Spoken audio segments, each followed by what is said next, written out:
Imaginons qu'on soit dans ce cas-là, on est face à un espace vectoriel E de dimension finie égale à 3. On va considérer B, E1, E2, E3 une base de E. Voilà, et puis on va considérer F l'application linéaire identité de E. L'application identité de E, qu'est-ce que c'est?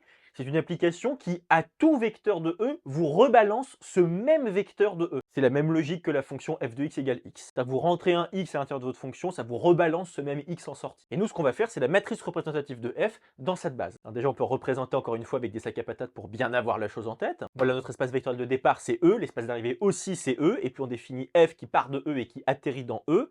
Et peu importe le vecteur x qu'on choisit dans E, ça nous rebalance x encore dans E. C'est-à-dire que si jamais vous prenez un petit x qui est ici, vous lui appliquez f, vous tombez sur f de x, mais qui est justement égal à x, c'est lui-même, puisque f est l'application identité, elle ne change pas le vecteur en lequel on évalue f. Mais nous, comme on veut faire la matrice représentative de f dans cette base, eh ben, il faut qu'on ait f de E1, f de E2 et f de E3 nécessairement. E1, E2, E3 étant une base de E justement. Donc déjà pour E1, bah, si jamais on lui applique f, bah, on va retomber sur E1 nécessairement, c'est l'application identité. Et pareil avec E2 et E3. Voilà, f de E2 c'est égal à E2 et f de E3 c'est égal à E3. Ça encore une fois, c'est la propriété de l'application identité. Et là maintenant, on a toutes les informations nécessaires pour construire la matrice de f dans la base B. Cette matrice, on décide de l'appeler A par exemple. Alors déjà, on sait qu'elle va avoir combien de colonnes? Elle va en avoir 3 nécessairement. On se souvient, le nombre de colonnes, qu'est-ce que c'est? C'est la dimension de l'espace vectoriel de départ. Et chaque colonne représentera respectivement f de 1, f de 2 et f de 3. Voilà, visuellement, ça va donner ça. On va avoir 3 colonnes nécessairement, chacune représentant f de 1, f de 2 et f de 3. Et combien de lignes est-ce qu'elle aura A ici? Eh bien, on se souvient, le nombre de lignes d'une matrice représentative d'une application linéaire, c'est la dimension de l'espace vectoriel d'arrivée. Ici, c'est encore E, donc on sait nécessairement qu'on aura 3 lignes. Et ces lignes, qu'est-ce qu'elles représentent? Elles représentent les vecteurs de la base d'arrivée dans laquelle on va décomposer justement f de 1, f de 2, f de 3. Mais nous, comme on l'a dit, on va justement aussi choisir B. Et donc, on va avoir 3 lignes qui seront E1, E2, E3. Voilà, comme ceci. Et là, maintenant, ce qu'il va falloir qu'on fasse, c'est déterminer les coordonnées de chacun de ces vecteurs, là, f de 1, f de 2, f de 3, par rapport à E1, E2, E3. Commençons par f de E1. F de E1, par définition de l'application identité, c'est justement égal à E1. Et voilà, ça donne ça. Et là, on se dit, mais comment est-ce qu'on va faire pour faire apparaître du E2 et du E3? Mais là, en fait, on remarque qu'il n'y en a pas. Il n'y en a pas. Et donc là, ce qu'il va falloir qu'on écrive pour faire apparaître justement les coordonnées par rapport à E2 et E3, mais c'est des zéros nécessairement. Là, vous avez 0 fois E2 et 0 fois E3. Mais des E1, vous en avez combien? Un seul. Vous avez une fois E1 ici. Et voilà, et c'est logique. E1, c'est bien la même chose que 1 fois E1 plus 0 fois E2 plus 0 fois E3. Alors ça semble un petit peu bizarre dit comme ça, mais il faut bien se souvenir que E1, E2, E3 forment une base de votre espace vectoriel, et donc nécessairement l'égalité qui est ici, elle est unique. C'est-à-dire que E1, qui est égal à f de E1, c'est égal à tout ça par rapport à E1, E2, E3. Et comme vous avez trouvé cette décomposition par rapport à E1, E2, E3, comme E1, E2, E3 est une base, vous savez que cette décomposition, elle est unique. Là, vous avez trouvé que c'est 1 fois E1, puisqu'il y a 1 fois E1, mais 0 fois E2 et 0 fois E3, puisque vous n'avez rien par rapport à E2 et E3. Et comme vous avez réussi à déterminer cette décomposition, que vous êtes face à une base, cette décomposition est unique. Et donc, les coordonnées de f de E1 par rapport à E1, E2, E3, qu'est-ce que c'est? C'est 1, 0, 0. Voilà, c'est ça les coordonnées de f de E1 par rapport à E1, E2 et E3. Et donc maintenant, on peut recopier dans notre première colonne ces coordonnées. F de E1 qui est ici, c'est 1 fois E1 plus 0 fois E2 plus 0 fois E3. Donc là, on va avoir 1, 0, 0. Et voilà, ça ce sera pour la première colonne. Ce sont bien les coordonnées de f de E1 par rapport à E1, E2, E3.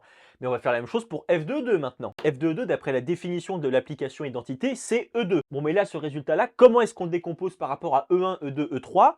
Ben, on voit qu'on n'a qu'une seule fois E2, mais on n'a pas de E1 et on n'a pas de E3. Et donc là, même logique, et ben, le vecteur E2, c'est 0 fois E1 plus 1 fois E2 plus 0 fois E3. Et encore une fois, cette décomposition, elle fonctionne, elle est juste, et elle est unique. Et donc là, f de E2, c'est 0 fois E1 plus 1 fois E2 plus 0 fois E3. Voilà donc ces fameuses coordonnées. Et maintenant, on va pouvoir remplir notre deuxième colonne.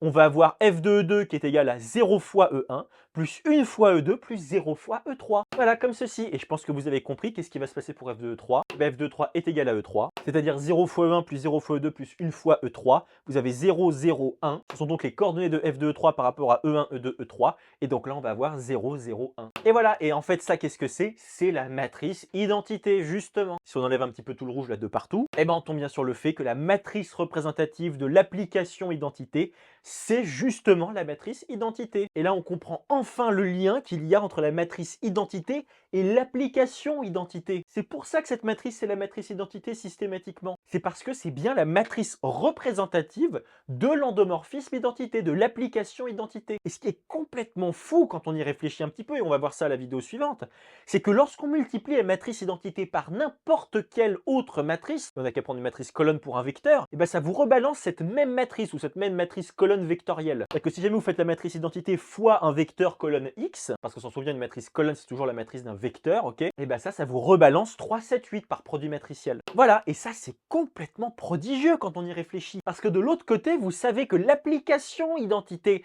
évaluée en n'importe quel vecteur, ça vous rebalance ce même vecteur. Et l'application identité évaluée en un vecteur x, ça vous rebalance ce même vecteur x. Et ce qui est vraiment vertigineux ici, c'est que là, c'est une définition mais tellement basique, tellement, j'allais dire bête, tellement intuitive, sans aucune complexité. Enfin, c'est un jeu d'enfant de faire ça, quoi. On dit, voilà, ici on a E1, on lui applique F, ça vous rebalance E1. Soit, n'importe quel collégien, voire enfant, peut tout à fait comprendre la logique qui est à l'œuvre ici. Une logique élémentaire, alors que ici, on est face à un produit matriciel.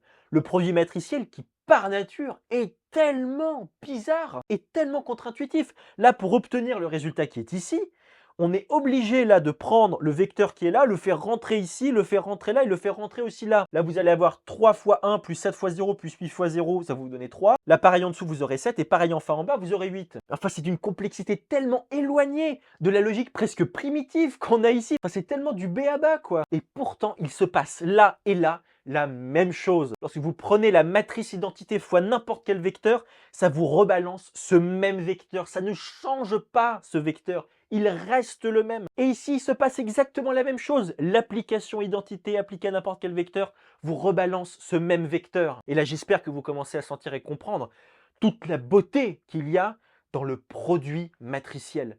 Parce que c'est tellement bizarre ce produit matriciel quand même. Comment ça se fait que pour multiplier deux matrices, on soit systématiquement obligé de faire des opérations sans queue ni tête, apparemment? Et bien cette logique, qu'on verra justement dans la vidéo suivante, et ben elle intervient justement pour préserver la logique des applications linéaires. Et quand on comprend ça, franchement, je pense qu'on ne peut pas ne pas être ému. C'est vraiment extraordinaire, quoi. De voir que ça fonctionne, mais parfaitement, c'est incroyable. J'ai presque les larmes aux yeux, enfin, c'est extraordinaire. En tout cas, on continuera tout ça dans la vidéo suivante. Là, ce qu'il faut surtout que vous reteniez, c'est que la matrice d'une application linéaire se lit systématiquement en colonnes, que le nombre de colonnes vous indique la dimension de l'espace vectoriel de départ et le nombre de lignes, la dimension de l'espace vectoriel d'arrivée, et qu'à chaque fois, en fait, on recense les coordonnées de f de E1, etc. par rapport à E1', etc., etc. Je pense que vous avez compris. Voilà.